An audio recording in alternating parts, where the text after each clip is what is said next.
Good morning, KOTA Territory. Welcome to the KOTA Now Desk and welcome back to another DIY Friday Delights. I'm your host, Mimi Herrick, and this week we are joined by Rachel Cormier. Yay, again. I'm so excited to have you here. Today we are working on some DIY earrings. I have some on right now. I love DIY earrings, and so we're gonna do these kind that are probably, I'm gonna go for the beaded kind, but if you're not feeling that, that's okay. Here, I'll try and, there we go.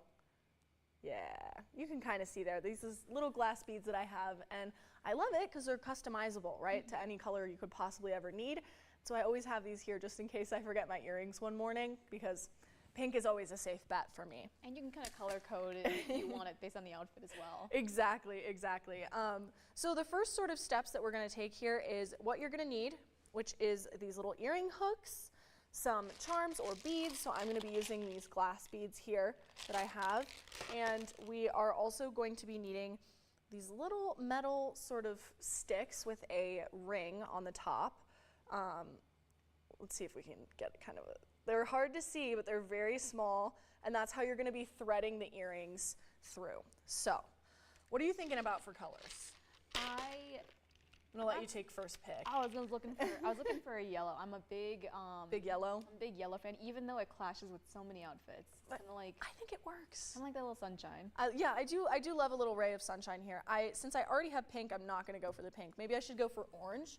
Okay. To match that orange dress that I have in the morning, so I can leave it here just in case. And so for these earrings, you're gonna be able to fit about 3 this size beads onto there, but if you're using smaller beads, that might be able to fit a little bit better. Mine's rolling off the table. Uh-oh.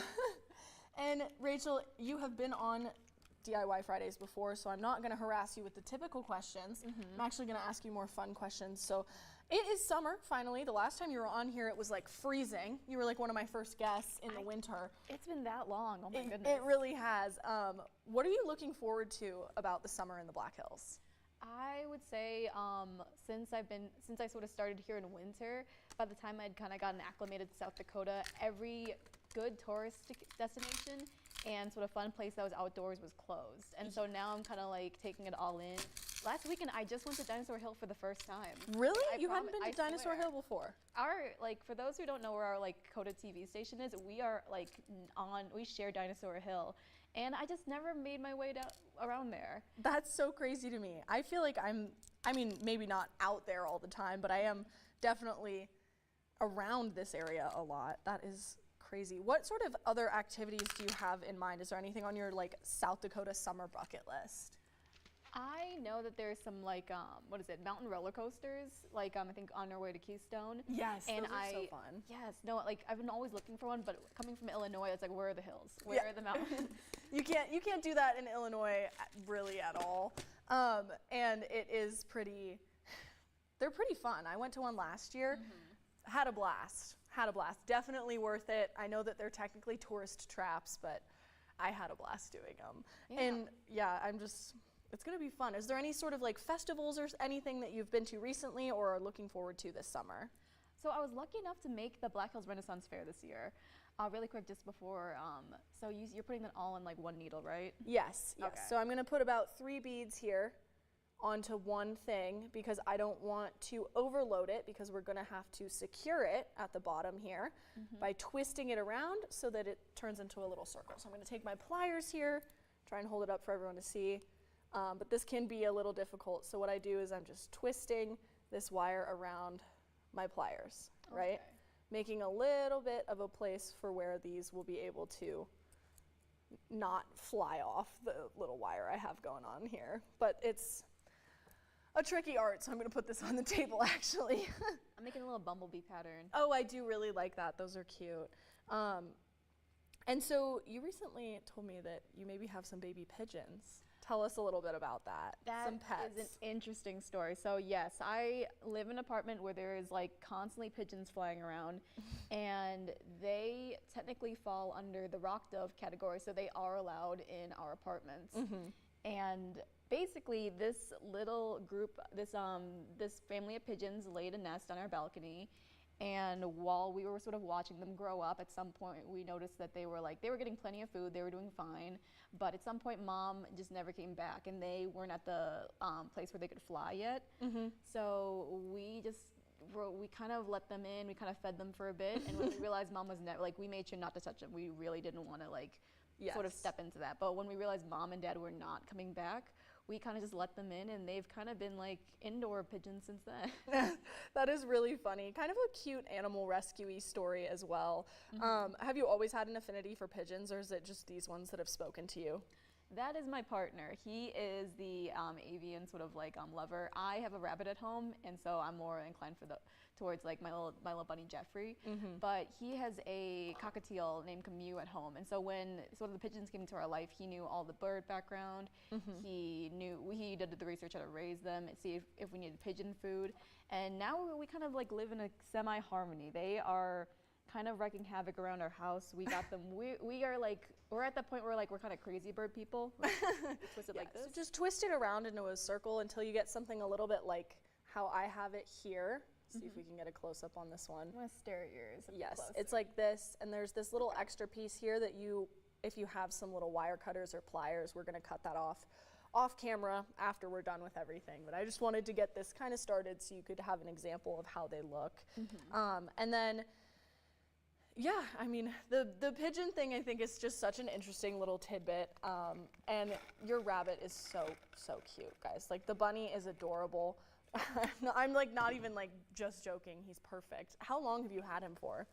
Well, he's a lop-eared, so I've had him since I was in middle school. So he's grown up throughout my entire sort of school journey. And for those who are at home who know about how long rabbits live, he is a bit of a grandpa. He is past his tenure of supposed to live till 10 years and is currently living at 11. Oh my goodness. And so I'm kind of watching him with sort of a close eye, making sure nothing happens. I'm supposed to twist it like this, right? Yeah, it takes some practice if you need me to try and take over here. No, you're good. You're good. Yeah. It's a delicate art here with this. You got to try and get it to go in the right way. Yeah, but I kind of got a grandpa bunny at home. 11 years old, still hopping, still having fun. Yes. But I hope he's around for a bit He does longer. not look 11 years old, at all. I know. And one thing is, I always, I looked out for health concerns based on how, big or small he was getting, but he's kept on getting chubbier and chubbier. There's just no problems. No problems for him. That's perfect. I mean, that's a dream come true for any animal lover, that they're living a long and happy and healthy life. All right, we've got this here for you. And now, so our next step, I'm not even going to bother with my second one because it'll take way too long for us here. That one earring look is the new fad, I'm saying. It's in style, right? So what we're going to do is we're taking a little jump ring here. I have these little tiny jump rings. They're going to be really hard for you to see, but I am putting it on the end of my pliers, and I'm opening it up. So I'm opening up this jump ring a little. If I can get it to, whoop, there we go. So now I have an open jump ring, and what I'm going to do with that is I'm going to take my earring here, and I'm going to attach this piece, and then I can take the other thing, which is the little hook that goes in your ear, and I'm going to attach that as well.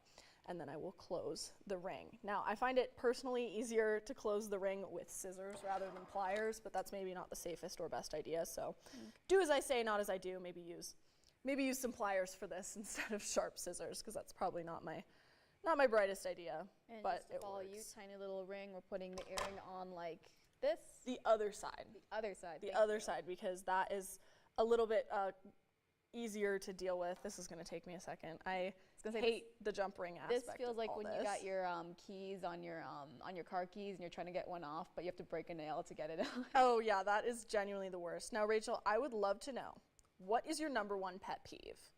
Pet peeve. Any specifics, work or home or people? Just anything. I really don't like it when people are late.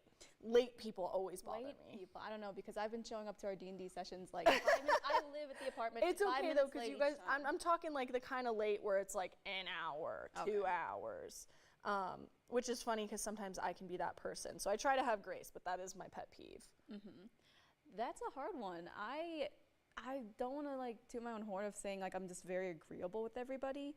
So I guess a pet peeve of mine would be someone who can't really find a get on the same wavelength with. I've had this small thing that I feel like is such a toxic trait, but I feel like I sometimes have trouble knowing I'm good friends with someone if I can't make them laugh. Because I feel like I bring comedy or something like whimsical into conversations. Oh yeah. So if I don't 100%. see any reaction of sort of like a giggle or even like a smile, I'm scared that I am either turning them off or I'm just annoyed. That's the inner high school fear. I'm annoying, straight up. I know, I feel that too. What would you say is your green flag here? Green flag. Definitely someone, well, I don't want to be easy and just say someone who laughs at my jokes. I feel like it's easy. But I think honestly people that can understand where I think someone's coming from, can kind of like get to know them at first and and then kind of is willing to work with people. I think that's a good green flag. I think my number one green flag, sorry, I can't get my words out. After the shows, I'm like a mess, can't say anything. But I think my favorite green flag is when people remember things, you know, when you're talking to someone and they remember, you know, oh, that story I told you about my high school best friend or, you know, stuff like that. I love it when people do things like that as well. And then what would you say is a red flag that you have personally? What's your red flag? I guess I will focus that on dating just for fun because like red flags with friends is just a whole different topic. Red flag for I think anyone finding a partner. I had one on the tip of my tongue. I think mine would be chewing with your mouth open. Ugh. Chewing with your mouth open. I think that's gross. I think that's a red flag to me.